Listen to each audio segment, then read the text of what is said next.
A while back, we saw the first results from what should be the Exynos 1580, Samsung's next mid-range chipset. Now we have a new batch of results coming from one of the key devices where the new chip will be used, the Samsung Galaxy A56. Predictably, the phone has a model number SMA566B, while the chipset goes under S5E8855. The Exynos 1580 has 8 CPU cores, one X prime core at 2.91 GHz, 3 X mid-cores at 2.60 GHz, and 4 small cores at 1.95 GHz.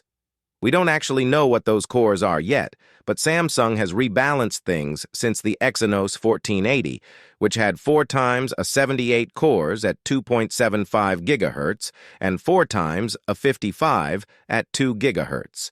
The prime core in the upcoming chip runs at a higher clock speed, targeting higher single-core performance. It might even be a different core compared to the 3 mid-cores. Geekbench also recorded the GPU, codenamed Angle. It is the Xclipse 540. Last year's chip had a previous generation Xclipse 530, Titan, which was based on AMD's RDNA 2. There's a good chance that the new chip will be upgraded to the newer RDNA 3 architecture since the other X40 generation GPU, the Xclipse 940 inside the Exynos 2400, uses exactly that.